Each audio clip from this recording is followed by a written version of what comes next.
ဒီကနေ့စင်ကာပူဆိုတာနဲ့ပရိသတ်တွေမျက်စိထဲမှာမိုးမြော်တိုက်ကြီးတယ်အရန်ကိုတန်ရှင်တက်ရနေတဲ့လမ်းမကြီးတယ်ပြောရရင်အနာဂတ်မြော်တော်ကြီးတစ်ခုလိုချက်ချင်းပြင်းမြင်ကြမှာပါဒါပေမဲ့လေဒီလိုပြောင်းလဲနေတဲ့ခန္ဓာမှုလေးရဲ့နောက်ွယ်မှာသွေးထွက်တန်ယုံများခဲ့တဲ့တကယ်ကိုမဖြစ်နိုင်လောက်အောင်ကြမ်းတမ်းလွန်းတဲ့ရှင်တန်ရေးတမိုင်းချောင်းတစ်ခုရှိနေတယ်ဆိုတာသိပါသလား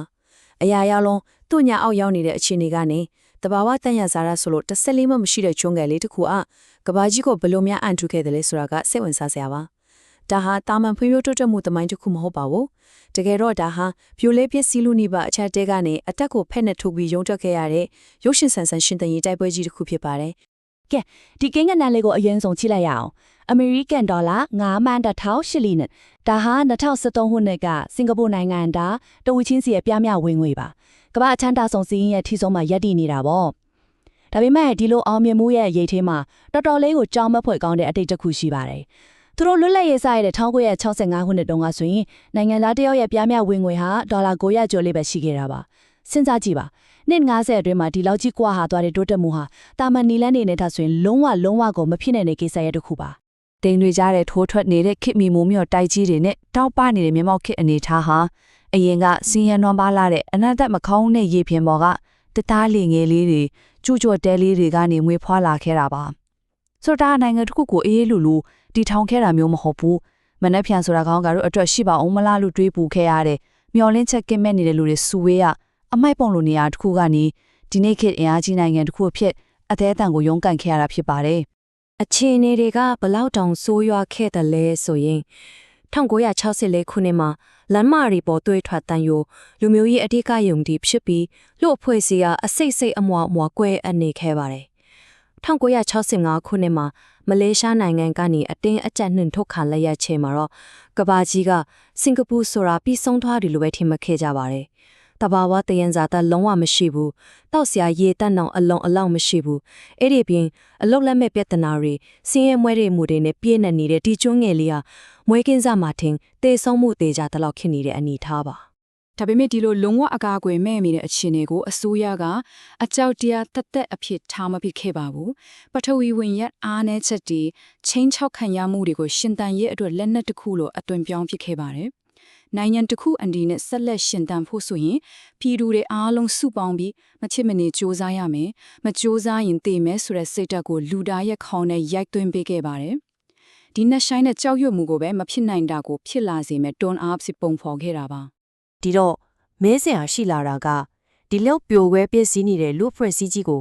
ဘယ်လိုမျိုးအတင်းကျပ်စီကံတက်ကြဖြစ်အောင်လုပ်ခဲ့တယ်လဲဆိုတာပါပဲအဖေကတော့ခေါင်းဆောင်မှုနဲ့ကြီးကွာတိုးတက်ရေးအတွက်ချမှတ်ခဲ့တဲ့အလွန်တင်းကျပ်တဲ့စီကံတွေကြောင့်ပါ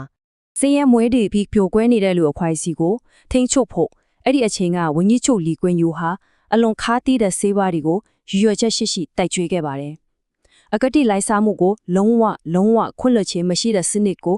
အကျဉ်းနာကင်းမဲ့စွာအကောင့်အထက်ဖော်ခဲ့ပါတယ်။နိုင်ငံခြားယင်းနှိမ့်မြုံတန်သူတွေရဲ့ယုံကြည်မှုကိုရဖို့အတွက်အလို့သမားတွေရဲ့အခွင့်အရေးတချို့ကိုရိုက်ချိုးပြီးတပိတ်မောက်တာတွေကိုတရားမဝင်ဘူးလို့သတ်မှတ်ခဲ့ပါတယ်။စီးပွားရေးတည်ငြိမ်ဖို့နဲ့အသက်ဆက်ရှင်နိုင်ဖို့အတွက်တချို့သောလွတ်လပ်ခွင့်တွေကိုရက်ဆက်စသေးပေးခဲ့ရတာပေါ့။သူတို့အတွက်ဘယ်နိုင်ငံရုပ်ဝါဒဘယ် theory ကမှအရေးမကြီးပါဘူး။အရေးကြီးတာကအသက်ရှင်ဖို့ပါပဲ။အရင်ရှင်စနစ်ရဲ့အားသာချက်ဖြစ်socialist စနစ်ရဲ့ထိန်းချုပ်မှုဖြစ်လက်တွေ့မှာအလုပ်ဖြစ်ရင်ပြီးရောဆိုတဲ့ပေါင်းဆက်ကျင့်သုံးမှုကိုအသက်ဝင်စေခဲ့ပါတယ်။ theory တွေကိုဖတ်တွက်မနေပဲရလာထွက်ဖို့တခုတည်းကိုသာမေခန်းရအာရင်စိုက်ခဲ့တဲ့အလွန်ကိုကြမ်းတမ်းတဲ့ရှင်တန်ရေးဗျူဟာတစ်ခုပဲဖြစ်ပါတယ်။နိုင်ငံကိုတည်ငြိမ်အောင်ထိန်းပြီးတဲ့နောက်မှာတော့သူတို့ရင်ဆိုင်ရတဲ့နောက်ထပ်ကြီးမားတဲ့စိန်ခေါ်မှုကအင်ယာနဲ့ပညာရေးပြဿနာပါ။ကျူးကျော်ရက်ွက်တွေကိုဘယ်လိုများခေတ်မီမျိုးပြကြီးဖြစ်ပြောင်းလဲခဲ့တယ်လဲဆိုတာကြည့်အောင်ကျူးကျော်ရက်ွက်တွေကိုရှင်းလင်းသည့်စနစ်ကျတဲ့မျိုးပြတစ်ခုတိစောက်ဖို့အစိုးရဟာအလွန်ပါနတဲ့လူမှုရေးအင်ဂျင်နီယာစနစ်ကြီးကိုဖန်တီးထဲပါတယ်။အလုံးလုံးသူတိုင်းလာစားတွေကနေဗဟိုစုဆောင်းငွေရန်ပုံငွေ CPF ကိုမဖြစ်မနေထည့်ဝင်စေပါတယ်။အဲ့ဒီငွေတွေနဲ့အစိုးရကအင်အားတွေအလုံးရန်တိစောက်ပြီးပြည်သူတွေကိုသူတို့ရဲ့စုဆောင်းငွေနဲ့ပြန်ဝေခိုင်းပါတယ်။ဒါဟာရိုးအင်အားဆောက်ပြီးတာမဟုတ်ဘူးနော်။လူတွေကိုကိုယ်နိုင်ငံကိုယ်မြေပေါ်မှာပိုင်ဆိုင်မှုရှိလာစေပြီးလူမှုရေးတည်ငြိမ်မှုနဲ့နိုင်ငံအပေါ်သစ္စာရှိမှုကိုငွေကြေးနဲ့အတိအကျသွတ်ချက်ဝယ်ယူလိုက်တဲ့အလွန်ပညာသားပါတဲ့လှည့်ကွက်တစ်ခုပါအန်သောဆရာကောင်းတာကအစောပိုင်းမှာ900%ပဲရှိခဲ့တဲ့ပြည်သူပိုင်အင်အားပိုင်ဆိုင်မှုဟာဆက်စုနှစ်အနေငယ်အတွင်းမှာတင်85%အထိထိုးတက်သွားတာပါပဲ လူမှုဖွဲ့စည်းတစ်ခုလုံးကိုအတင်းအကျပ်ပုံသွင်းလိုက်တာပါပဲအိမ်ပိုင်ဆိုင်လာတဲ့ပြည်သူတွေဟာသူတို့ရဲ့တိုင်းပြည်ရှင်သန်ရေးမှာကိုယ်တိုင်ကိုယ်ကျယဉ်နှီးမြှုပ်နှံခါသူတွေဖြစ်လာကြပါတယ်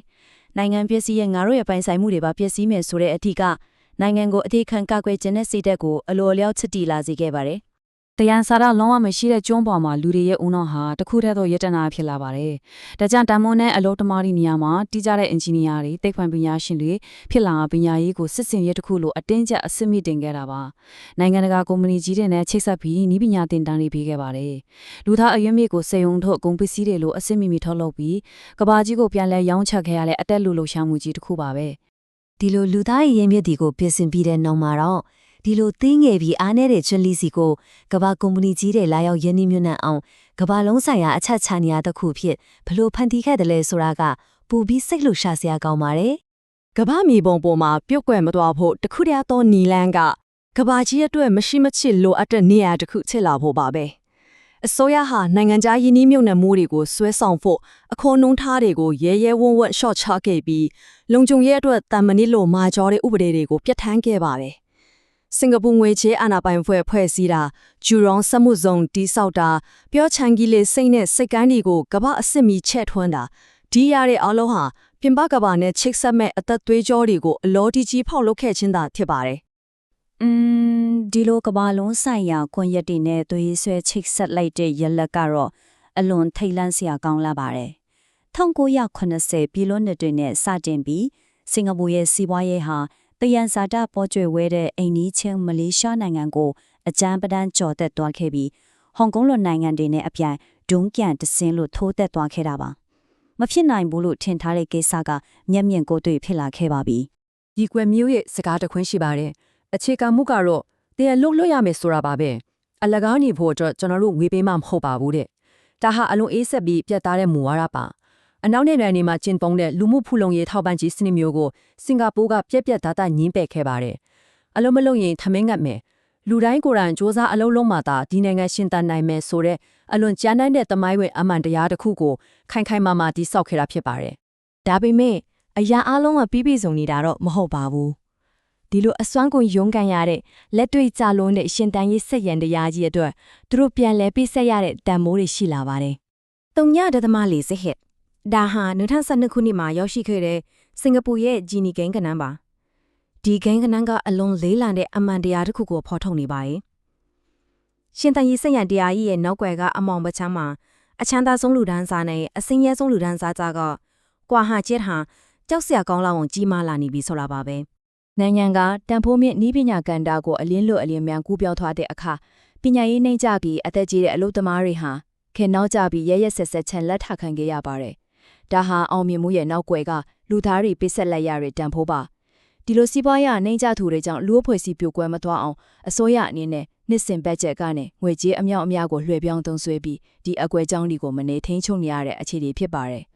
ဒီလိုပြင်းထန်တဲ့ဖိအားတွေကြားထဲမှာနိုင်ငံမပြိုကွဲသွားအောင်အစိုးရရန်တရားလုံးဟာအလွန်တိမ်မွေ့ရှုပ်ထွေးစွာချိတ်ဆက်လက်ပတ်နေရပါတယ်။ဒါမဲ့ဒီဆက်ရန်တရားကြီးတစ်ခုလုံးမရက်တန့်သွားဘူးအရေးကြီးဆုံးအရာကတော့ပြည်သူယုံကြည်မှုဆိုတဲ့ကြီးမားလာတဲ့ရေလောင်ကန်ကြီးပါပဲ။အစိုးရရဲ့အလွန်တင်းကျပ်တဲ့ချုပ်ကင်မှုတွေဖိအားတွေကိုပြည်သူတွေကသူတို့အကျိုးအတွက်လုပ်နေရပါဆိုပြီးလက်ခံယုံကြည်ထားမှသာဒီနိုင်ငံဟာရှင်သန်နိုင်မှာပါ။အဲ့ဒီယုံကြည်မှုသာမရှိတော့ဘူးဆိုရင်ဒီဖိအားများတဲ့စနစ်ကြီးဟာချက်ချင်းဆိုလို့ပြိုလဲသွားနိုင်ပါတယ်